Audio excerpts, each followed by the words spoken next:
April is the mayor of Arcadia. So I have to say it's Mayor April Verlato. I'm going to keep saying that for a couple more months, okay, April?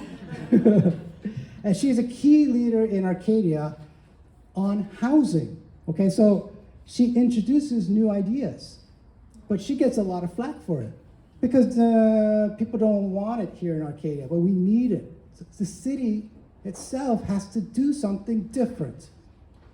And that's where the churches come in. It's like the churches have got to be engaged, informed, and do something, at least work with the city. You can't let the city be all by themselves and get beat up for it. No way. So the church is going to stand with the city, okay? April's been at all 5 of our events, all 5. Her time as mayor is concluding, okay, in the next few months, and also she's a 2-term city council member. Her time as a city council member is concluding, okay? You know she's running for Congress, okay? District 28. It's you know, I don't even have to say it, but she's a compelling and quality candidate. Please welcome, warmly welcome, Mayor April Verlato.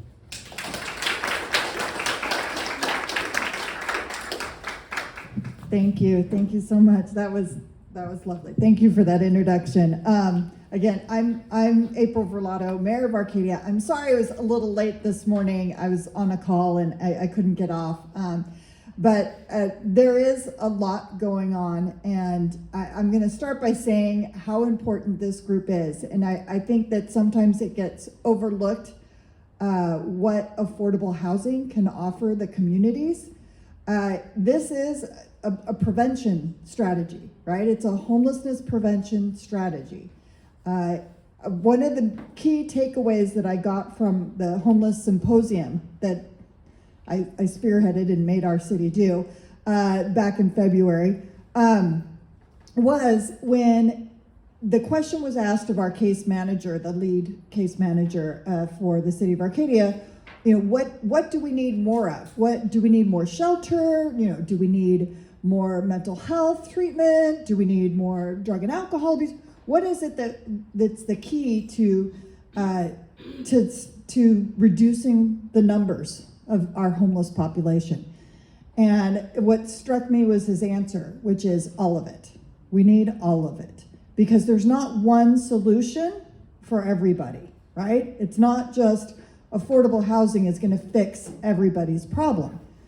It'll fix some of them, but some of them will need drug and alcohol treatment. Some will need mental health treatment. Some will need job training. There's going to be so many different things, but it's an individual, it's on a case-by-case individual basis. And what we have here is a group that is supporting and spearheading that there's more than just one solution, and that you're going to come out and vocalize it and be there for our city council. Because like Mike keeps saying, we need the backup. Because if we don't have support for these projects that we're trying to put forward, or these programs or these ordinances, we can't do it because there's too much opposition. So I didn't have any slides ready for today, sorry. I really didn't have any notes either, because something happened on Tuesday night that I'm hoping you guys can get excited about. I don't know what kind of result it will have, but Tuesday night was a city council meeting, and I don't know, you probably didn't notice it or recognize what happened, but Sharon Kwan asked to appeal a project on 2nd Avenue. And it's a project for 16 units, replacing 16 units.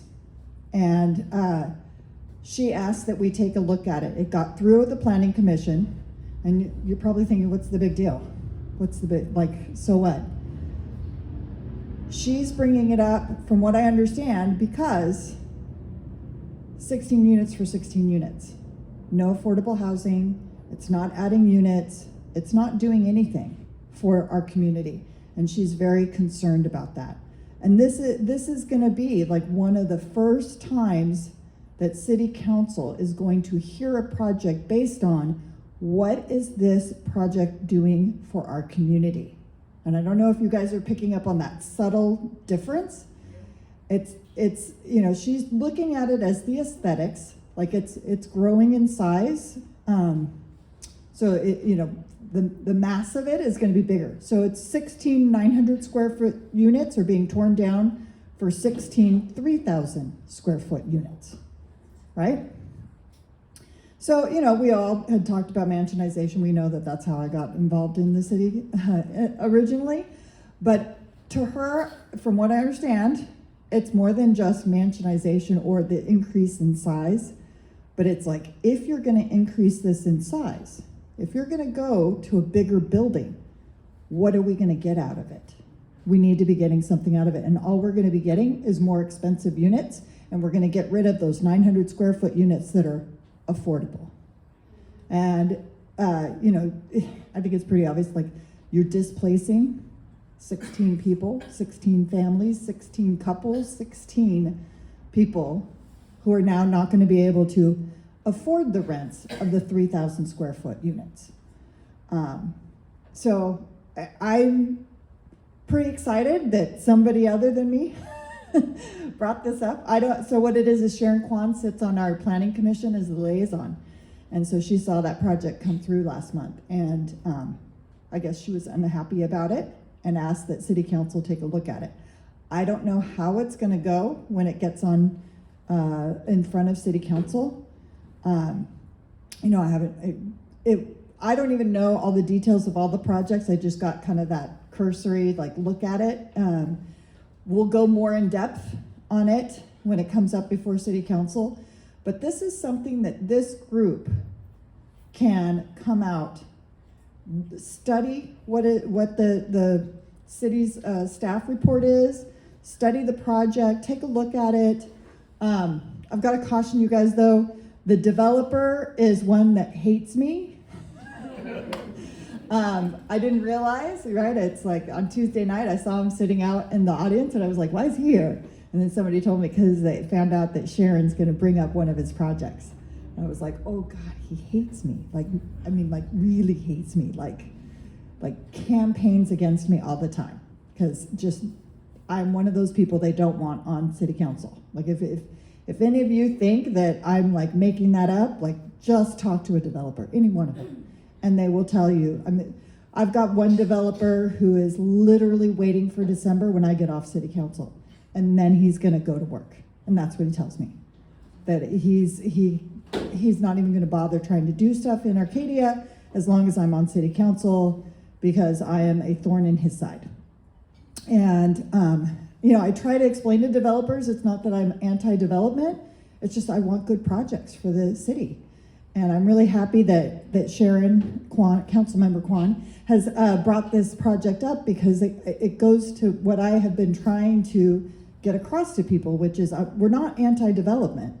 We're just about good development that's going to add something to the community. What are we as the community going to get out of it? Because we already know what the developers get out of it. I mean, they're going to make money, and a lot of it. And I'm happy for them. You know, that's how the world works. And you know, all of those things that developers do bring money to the economy, bring jobs. Those are good things. But we've got to also look at what's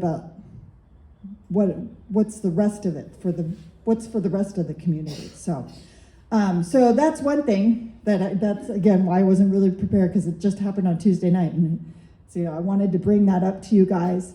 The other thing is the Lucille project. I don't know if you talked about that at all.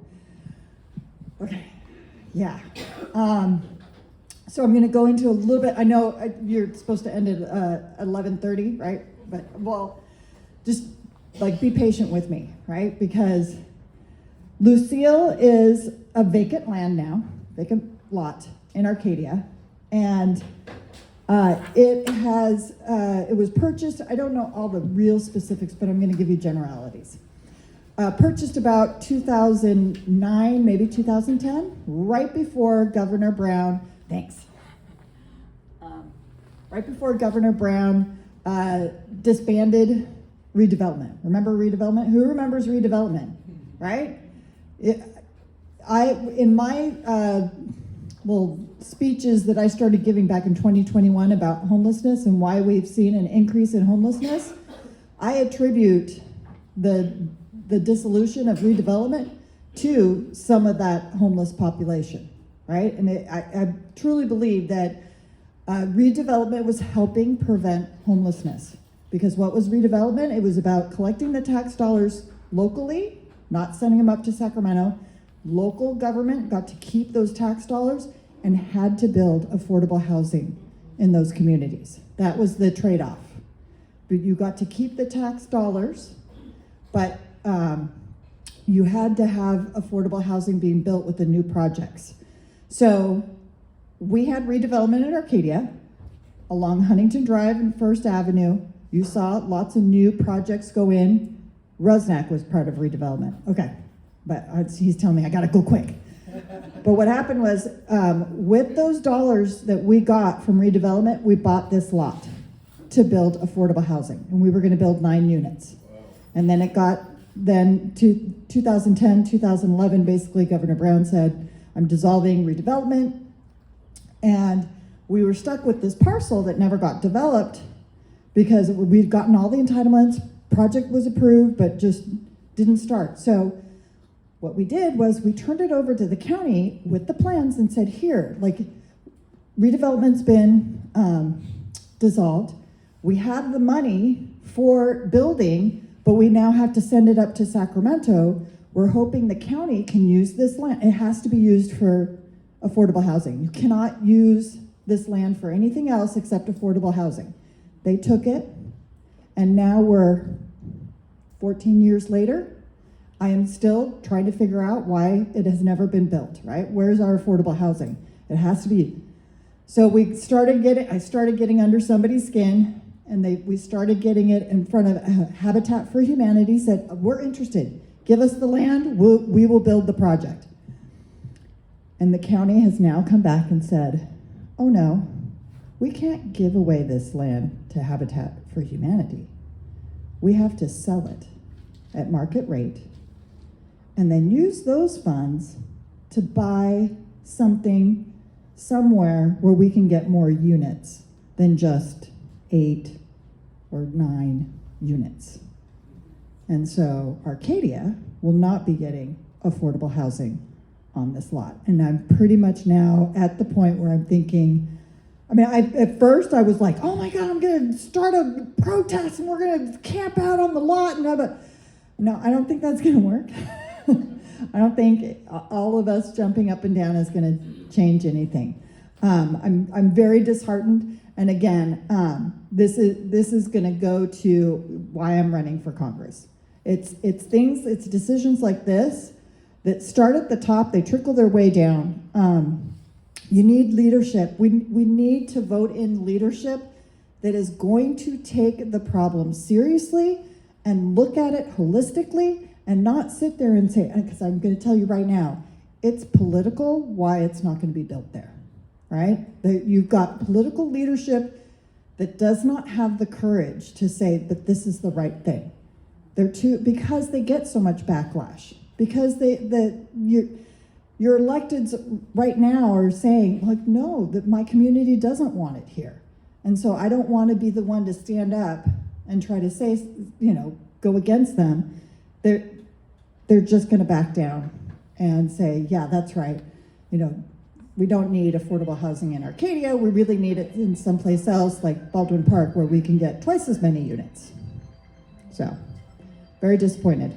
All right, and I'm going to end on a sad note because I'm over my time. All right, thank you all so much. Please keep up the good work. I really do appreciate everything you do. Thank you. Thank you, April. Thank you, everyone, for coming.